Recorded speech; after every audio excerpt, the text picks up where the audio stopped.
You're as cold as ice. You're willing to sacrifice our love. Weckt immer ich Tage nimmer zu beim Küssen. Charlotte mal ab aus meiner Fantasie. Weckt immer ich Tage nimmer zu beim Küssen. Charlotte mal ab aus meiner Fantasie. Salut Greg. Salut Jean-Fred, comment ça va? Mais extrêmement bien. Écoute, on est dans un lobby d'hôtel pour On est dans donner... un lobby d'hôtel et on a un invité à notre micro pour ce deuxième épisode spécial Championnat du Monde. On a Christophe Berchi. Salut Christophe. Salut tout le monde, Comment vas-tu? ça va très bien, merci beaucoup. La vie à l'hôtel, pas trop dur?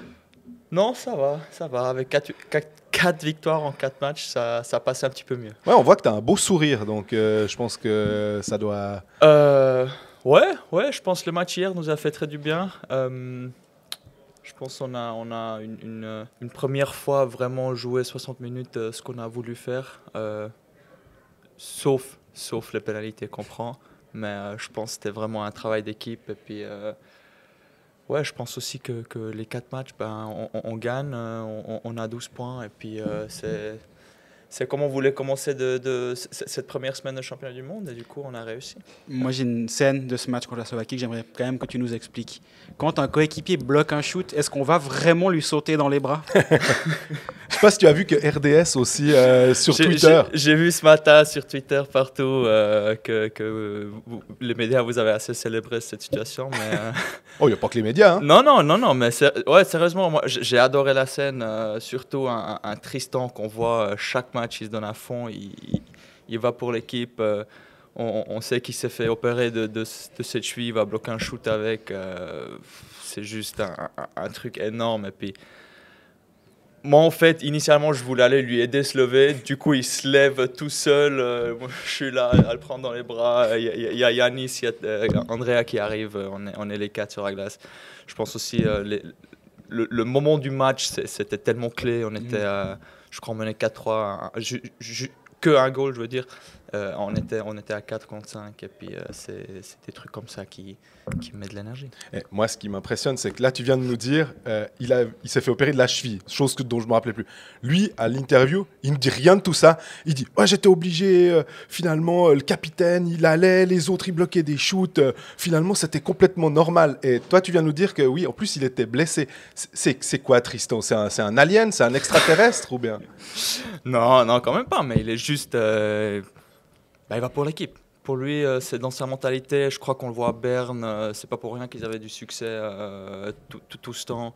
Je sais pas combien de fois il a fait champion suisse. Chaque fois, lui, il avait un grand part dans cette équipe.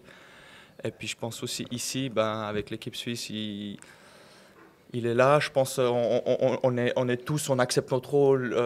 On essaye de tout faire. Et puis, des scènes comme ça, c'est juste incroyable.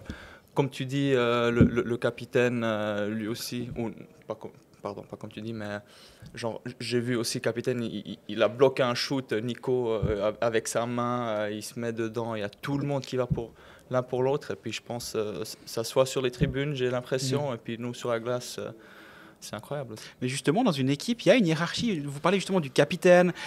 Tristan a mis en avant les leaders, Pius Suter qui va aussi se coucher sur les pecs. Quand un leader ou un joueur de NHL vient et en plus fait ces petites choses-là, vous le remarquez encore davantage dans le vestiaire? Je dirais pas encore davantage, mais comme je dis, je pense qu'il y a tout le monde qui va avoir du succès, tout le monde qui est là, qui sent qu'il y a quelque chose qu'on peut réussir cette année. Après, ces joueurs, sûrement, oui, s'ils font ça donne... comme si Tristan fait ça, comme si Andrea fait ça, comme Tobias fait ça, il y a tout le monde, ça donne de l'énergie pour tout le monde. Après, je pense aussi c'est des joueurs, même ceux qui viennent de NHL, eux, ils sont arrivés où ils sont à cause de leur jeu. S'ils changeront quelque chose maintenant, je ne pense pas qu'ils auront autant de succès. Du coup, ils continuent. Nico, c'est un travailleur en NHL, il travaille ici. Pius, c'est un travailleur en NHL, il travaille ici. C'est juste incroyable.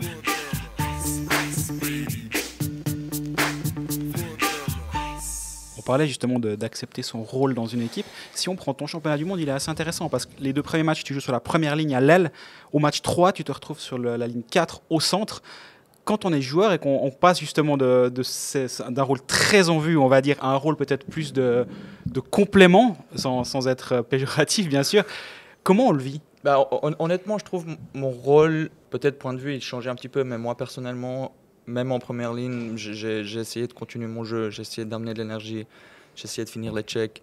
Genre de la façon que j'ai joué tout le temps dans l'équipe suisse, que Fischer ou Patrick il m'a dit comment il veut que je joue, et puis je pense que je l'ai fait. Je pense que les deux premiers matchs, j'ai fait plus ou moins la même chose. Peut-être il fallait un petit peu plus créer offensivement, mais oui, j'avais l'impression de pas vraiment, où je ne voulais pas vraiment changer mon jeu de la façon que je le fais. Et jouer avec Ischier et Meyer, tu parlais justement de ces joueurs de NHL qui ont l'habitude de jouer ensemble. Toi, tu as fait quand même quelques années en AHL. Est-ce que tu t'es un peu rappelé de ces moments-là, où maintenant tu as tellement d'expérience et tout, mais de jouer avec, comprendre ces joueurs-là, est-ce que faut avoir un petit peu joué à un très haut niveau pour aller à ce niveau-là avec eux? Ouais, je sais pas trop. Je pense, comme je dis, je suis arrivé où je suis en jouant mon jeu. Du coup, seulement si tu... only because, comment dire en français? Seulement parce que Seulement parce que tu joues avec des gars comme ça, il ne faut pas changer ton jeu. Il faut rester fidèle à son jeu, genre savoir ce que tu sais faire. Sinon ça va pas fonctionner.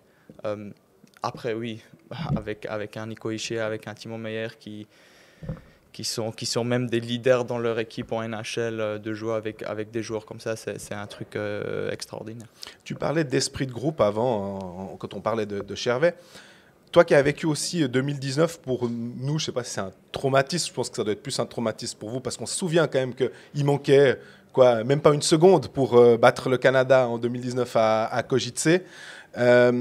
Et cette équipe, elle nous semblait très forte. Celle de 2018, elle nous semblait aussi très forte, avoir un bon groupe. Comment tu juges cette équipe-là? C'est une bande de potes, vous êtes assez jeunes en plus, plutôt des gars qui ont la même génération. Est-ce que ça va bien aller? Parce que l'important, ça va être vraisemblablement les quarts de finale, parce que c'est là où les matchs à élimination directe, où il faudra voir le groupe. Ouais, c'est sûr, c'est là où c'est le plus important. Je pense, comme j'ai dit jusqu'à maintenant, on a réussi ce qu'on voulait faire. On a eu 4 matchs, 4 victoires. Mais je pense que le vrai important, ça sera la semaine prochaine, je crois. Et oui, bien sûr, on a dans la tête encore, sûrement moi, on était genre à 0,2 ou 0,4 secondes de la fin, ils égalisent. Mais je pense aussi des moments comme ça donne des trucs à apprendre. Du coup, cette année, on sait mieux faire, on veut mieux faire. L'année passée à Riga, contre l'Allemagne, on a perdu en penalty. C'est des trucs comme ça qui font mal, mais ce mal, il faut le transmettre en énergie. Et du coup, je pense cette année, avec le groupe qu'on a, on a fait une préparation de 4-5 semaines. Le groupe de joueurs suisses n'a pas changé grand-chose. Il y a seulement les gars d'NHL qui sont venus.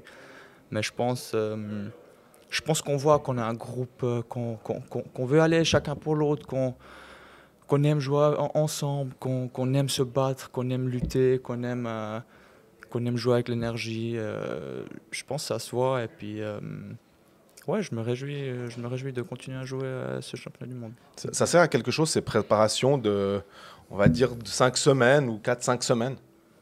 Si ça sert à quelque chose. Ouais, pour des joueurs, quand vous avez fini vos saisons, puis on sait qu'il y a des joueurs qui arrivent en général au fur et à mesure parce qu'ils sont éliminés en play-off. Est-ce que c'est vraiment utile pour souder ou bien pour l'idée du jeu que prône Fichy? Parce que toi, tu as plusieurs championnats du monde, tu sais déjà comment il veut que vous jouez. Oui, je pense au niveau de système, au niveau d'automatisme, en groupe, ça aide beaucoup.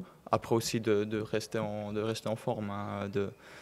S'il n'y aura pas la préparation et puis pendant 4 semaines, tu fais un tout petit peu 2-3 fois par semaine sur la glace, en championnat du monde, tu vas te faire rouler dessus. Du coup, je pense qu'on a bien travaillé, on a travaillé dur ces 4 semaines. Et du coup, on est prêt là. Je pense que ça soit qu'on est physiquement qu'on est à l'auteur. À l'intérieur du vestiaire, cette année, j'ai l'impression, en tout cas de l'extérieur, nous on parle beaucoup de est-ce que c'est la meilleure équipe de l'histoire, la meilleure équipe de Suisse de l'histoire. Cette année, il y a vraiment quelque chose à jouer. Et quand on est joueur, on arrive à faire abstraction de ça et à pas penser à cette pression qui peut venir de l'extérieur. Oui, je pense nous comme groupe, on est heureux de jouer ensemble, on est heureux de se lutter ensemble, on est heureux d'aller chacun pour l'autre. On a un peu l'impression que la pression, ça vient de vous, c'est vous qui. Désolé. Hein. Pas de souci, c'est votre job aussi, comme nous on fait le nôtre. Mais non, je pense, nous, dans le groupe, on s'est jamais dit putain, on a le meilleur groupe de l'histoire. Nous, on est content d'être là, on est content de travailler dur. On est content d'essayer de gagner chaque match. Et du coup, ouais, ça fait du plaisir comme ça. C'est parce qu'il y a peu de romans que c'est la meilleure équipe de l'histoire, je pense. Il n'y a pas assez de romans dans l'équipe. C'est peut-être pour ça que c'est la meilleure équipe de l'histoire. De romans. Ah, de romans. De Welsh. Welsh, ouais. Il y en a quand même quelques-uns. Ah ouais? Bah, moi, je suis roman, Tristan, il est roman, Andrea, il est roman. Toi, tu te considères roman? C'était la question. Je suis allemand, mais je suis roman. Ah, ouais, je parle allemand, mais je suis roman. Mais t'es politicien, comme ça, tu ménages les deux. Je suis le positif des deux côtés.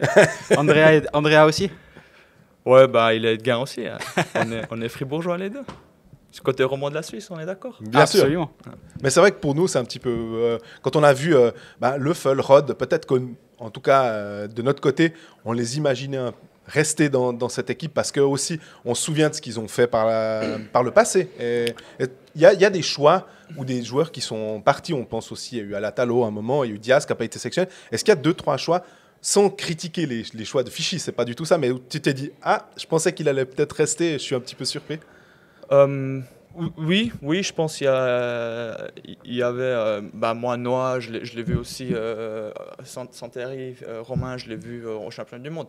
Après, je pense chaque année, il y a des choix pour Patrick difficiles à faire. Et puis cette année, où je vais aussi dire, je crois chaque année, il y a des joueurs que tu pensais qu'ils vont aller, qui ne vont pas aller. Du coup, cette année, il y avait aussi ces 2-3. Et puis, ouais, c'est les choix qu'il doit faire, c'est son job.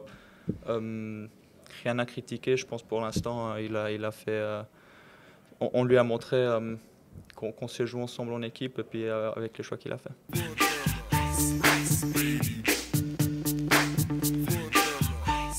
On a évoqué 2 fois déjà le nom de Andrea Glauser. Moi, j'aurais bien aimé parler avec toi. Qu'est-ce que ça fait d'être au championnat du monde avec son beau-frère? Oula, tu racontes là, tu dévoiles. Là. Ouais, ça va, je crois que c'était pas le secret le mieux gardé de l'équipe de Suisse. C'est la page People de Colfax. Non, c'est cool. Je pense là, il a fait 3-4 ans de préparation et puis il s'est fait cut souvent la dernière semaine. Du coup, c'était assez, dur pour lui les dernières années.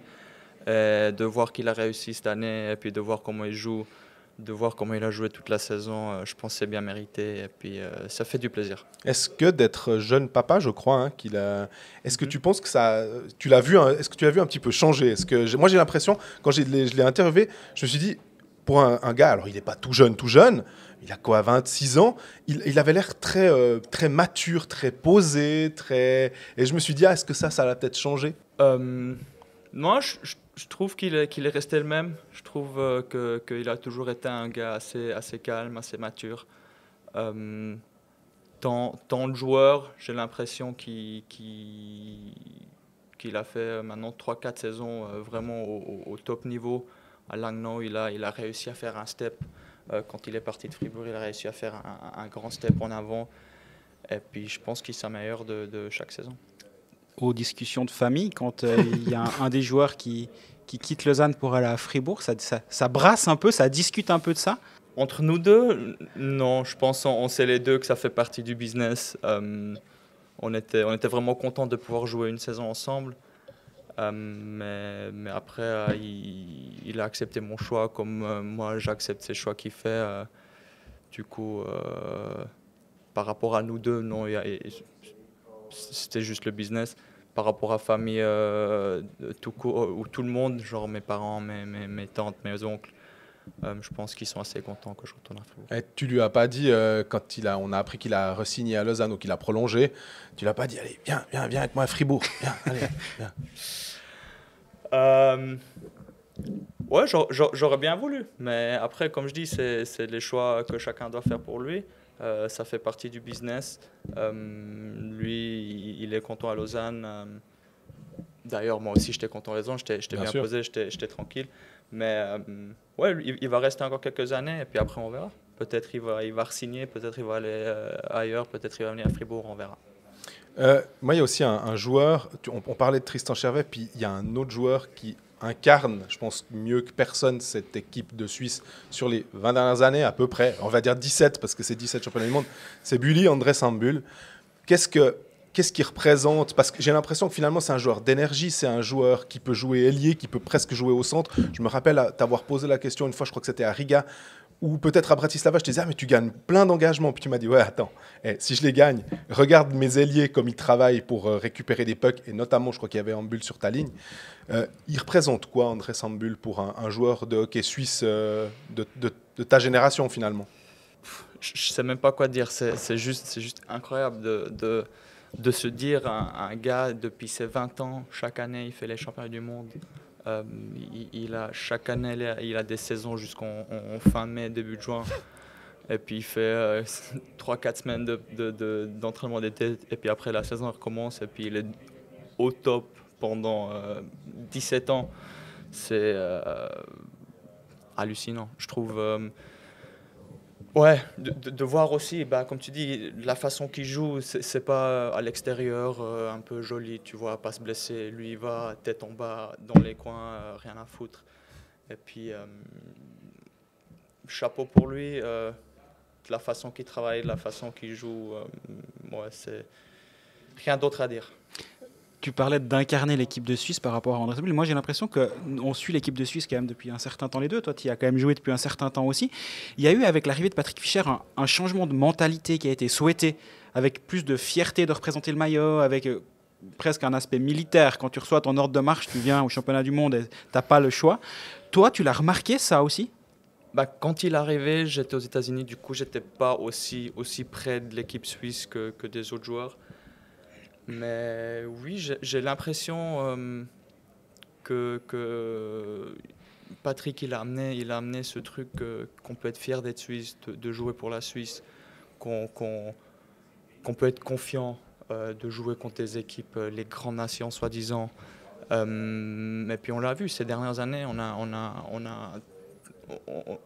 est un tout petit peu du top du top. Du coup, je pense qu'il a quand même changé, il a quand même, changé la mentalité des joueurs, des Suisses. Je pense aussi par rapport à l'extérieur, les fans ou vous qui osent maintenant de vraiment dire qu'on a une équipe incroyable, qu'on veut réussir cette médaille ou le top. Et puis, du coup, je pense que ça a changé. Il a fait un grand changement. Ouais. Donc, ce que tu es en train de dire, c'est que si nous, on vous met la pression en disant que vous avez une bonne équipe, c'est aussi à cause du coach. Non.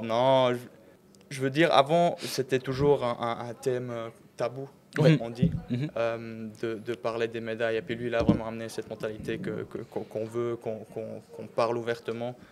Du coup, moi, personnellement, j'aime pas trop parler de ça. J'aime pas trop dire on doit gagner une médaille, on doit être là. Mais je pense aussi, on a des joueurs exceptionnels, on a un groupe exceptionnel, on travaille bien ensemble. On a le système qui marche, on a la mentalité que tout le monde donne tout à chaque match. Et du coup, j'ai hâte de voir où est-ce qu'on arrive. Tu dis, t'aimes pas trop. On a toujours, j'ai l'impression, une discussion, une différence. Et c'est pas facile à distinguer la différence entre la confiance qu'on peut avoir, on sait ce qu'on vaut, et tomber dans l'arrogance en disant on est les plus forts. C'est ça aussi que toi tu disais, des fois t'aimes pas trop parce que tu veux pas qu'on paraisse trop sûr de soi, même si on sait ce qu'on vaut. Je vois ce que tu veux dire, mais non, moi personnellement je trouve pas trop, j'aime juste pas parler de ça. Je sais je sais nos valeurs comme équipe, mais j'aime juste pas parler de ça. J'aime pas dire on est une bonne équipe, on va gagner ce titre. Moi, c'est juste d'abord il faut montrer, puis après on peut en parler. Qu'est-ce qui te fait le plus plaisir d'être au championnat du monde? C'est d'y être ou c'est de rater le début de la préparation physique avec Fribourg-Gotteron? Non, c'est vraiment d'y être. Les championnats du monde, c'est un truc super cool. Les premiers que j'ai pu faire, c'était en Slovaquie. Ça, c'était un truc incroyable avec les fans. Tu avais le petit village avec le fan mile, je sais pas comment dire, la rue des fans. Malheureusement, l'année passée, avec le Corona Riga, c'était un peu différent, mais c'était quand même très bien organisé. Cette année, de nouveau, on est dans une ville exceptionnelle. Tu peux jouer contre les meilleurs joueurs du monde, sauf la NHL qui est encore en train de jouer. Mais pour moi, c'est vraiment ça. C'est de se comparer aux autres nations, d'essayer de lutter pour un titre et de jouer ça. Et j'ai une petite question sur l'envers du décor, parce que là, on est dans le lobby de l'hôtel. Ce qu'il faut savoir, c'est qu'en fait, il y a toutes les équipes qui sont dans le même hôtel. Les 8 équipes présentes à Helsinki sont ici. Comment ça... Sauf le Canada, je crois. Sauf le Canada. Non, je les ai vus passer. J'ai vu des Canadiens ce matin, alors. Ouais, moi aussi, j'en ai vu des Canadiens dans l'ascenseur ce matin, mais je pense pas qu'ils sont là. Alors, 7 des 8 équipes. Au petit déjeuner, des fois, ça brasse un peu pour le dernier croissant ou bien pour le dernier Bircher ou comment ça se passe? Check de Christophe Berchi pour le dernier croissant. Non, pas du tout. Il y a le buffet. Et puis chaque équipe est un peu sur leur schedule eux-mêmes. Du coup, quand nous on s'entraîne, il y a des autres qui sont ici. Quand il y a des autres qui s'entraînent, nous on est là. Du coup, ça se dépasse un petit peu. On se croise pas beaucoup, un petit peu oui, mais pas beaucoup. Mais non, ça va. On a chacun notre comment dire. Votre espace. Notre espace, ouais. Nous, on a un grand salle où on peut manger dedans, où on a un petit canapé, un petit ping-pong, etc. Les autres équipes, ils ont leur espace. Et du coup, on ne se croise pas beaucoup. Parce qu'on avait l'impression que les Slovaques, vous avaient piqué quelque chose au petit déjeuner quand même hier durant le match, tellement c'était physique et intense, même après le coup de sifflet final. Non, quand même pas. C'est sympa, ces petites salles comme ça, parce que vous ne faites pas grand-chose d'autre quand vous êtes... off-ice, je pense qu'il y a l'entraînement un peu, l'entraînement physique, le fitness, machin, de temps en temps sur la glace, mais c'est optionnel quand il y a des matchs et tout. On se fait pas un peu chier des fois pendant la journée? On dirait, mais non, les Petroir, comment dire en français? Le coaching staff ou les... Ouais, le coaching staff, ils prennent bien soin de nous. Ils préparent vraiment une salle. Comme j'ai dit, on a un canapé, on a un ping-pong, on a un darts. Du coup, on peut quand même se passer le temps un petit peu. Après, il y a aussi Netflix, télé, etc. Du coup, je dirais pas qu'on va s'ennuyer. Aussi, il fait beau, tu vas en ville un petit peu, c'est pas très loin. On arrive au terme de la demi-heure. On avait une demi-heure à disposition. Pour terminer, tu as un conseil Netflix à donner à nos auditeurs? Ça fait longtemps que j'ai vu, mais Vikings, j'ai bien aimé. Là, je viens de finir Narcos. Je suis en train de regarder El Chapo. Ozark, je dois finir encore. Du coup, ça, c'est des séries que je conseillerais pour l'instant. À ce moment-là. J'appuie très fortement sur Ozark aussi. Ouais. Très bien. On conclut. On va conclure. On avait une demi-heure. Merci de nous avoir accordé ce temps. C'était chouette de t'avoir notre micro. Ouais. On n'avait encore jamais pu le faire quand tu étais en Suisse parce qu'on a eu quelques joueurs, mais avec toi, on n'avait encore pas. Je crois qu'on n'a jamais essayé. Même on avait eu Joël à Genève, mais pas encore toi.